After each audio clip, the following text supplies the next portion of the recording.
Welcome to Europe, 1940. The world is in shambles, trying to pick itself up from the horror known as the Great Depression.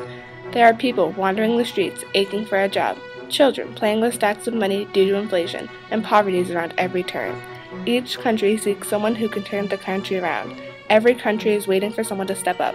Now meet Joseph Stalin, General Secretary of the Communist Party of the Soviet Union, Adolf Hitler, Chancellor of Germany and founder/leader of the Nazi Party, and Benito Mussolini, the 40th Prime Minister of Italy and the leader of the Fascist Party. Three men that gave hope to their country that they could turn everything around.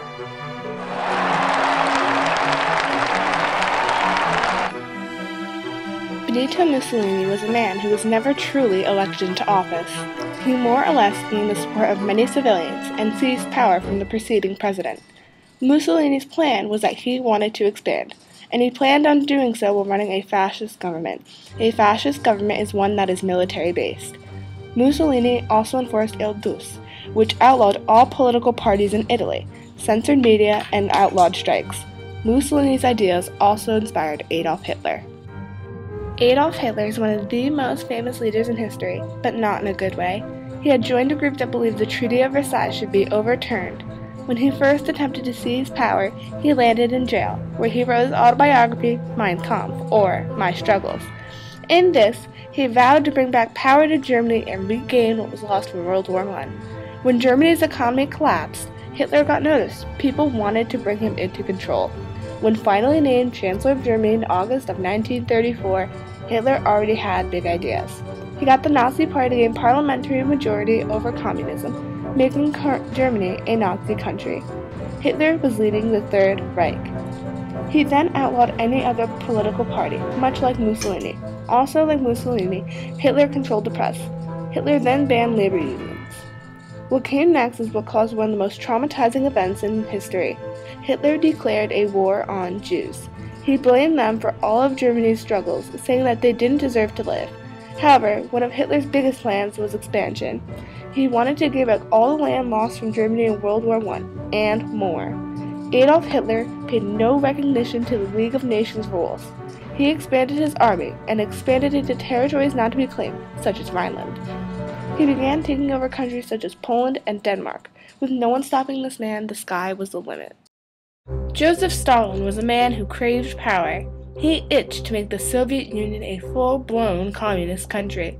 He was going to accomplish this by annihilating all non-communism groups/parties, such as religions or gypsies. Stalin basically eliminated anyone that opposed or posed a threat to his communist country.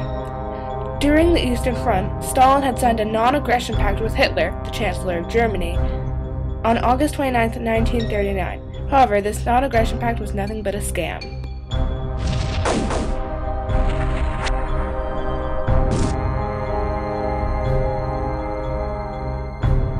September 1st, 1939, Germany invades Poland. A strategy of war that was first used 3 years prior to Germany invading Poland in the Spanish Civil War was called the Blitzkrieg. The Blitzkrieg translates from German to lightning war. It is all about speed and the element of surprise.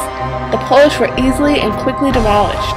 This event then led to the British to declaring war on Germany on September 3rd.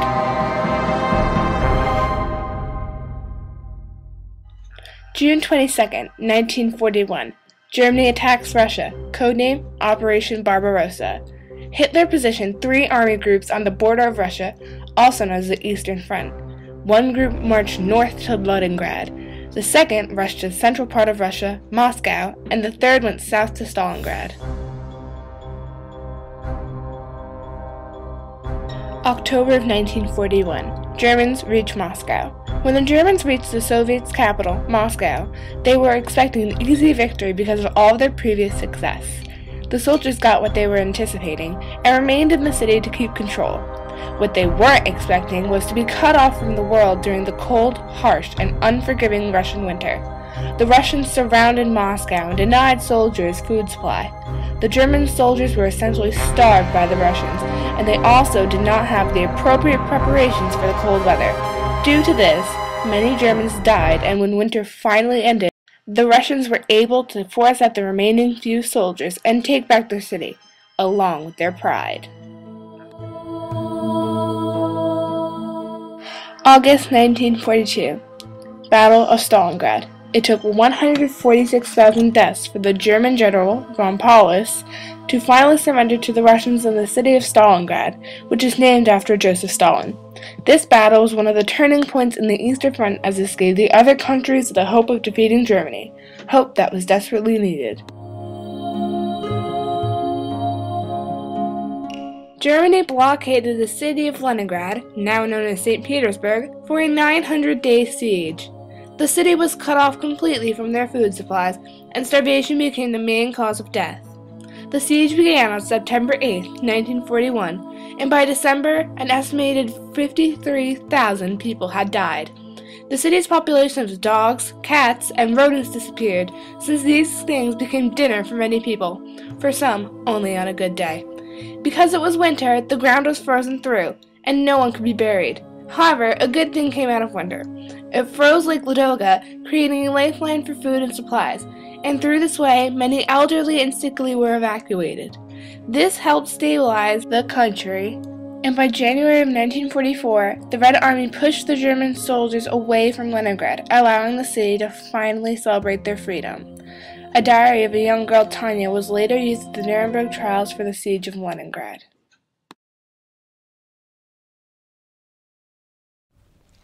In it, she recorded the deaths of every family member.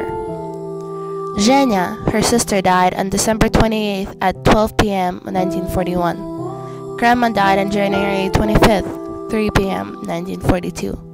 Leka, her brother, died on March 5th at 5 a.m. 1942.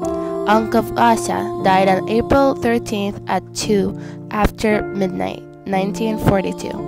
Uncle Lyosha on May 10th at 4 p.m. 1942.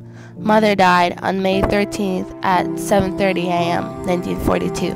Savicevs died. Everyone died. Only Tanya is left. Tanya died on July 1st, 1942. She was only 14 years old. The effects after the Eastern Front were devastating. The death toll was mountainous, with the Soviet Union losing a massive 10.6 million people. The Germans lost more than 4.3 million soldiers and citizens. The countries were left in huge amounts of debt due to all the militia supplies. Germany had used more than 61,000 tanks and self-propelled guns and more than 100,000 aircrafts, while the Soviets used almost 100,000 tanks and self-propelled guns and about 126,000 aircrafts. All these supplies cost a lot of money, and the war wasn't even over yet.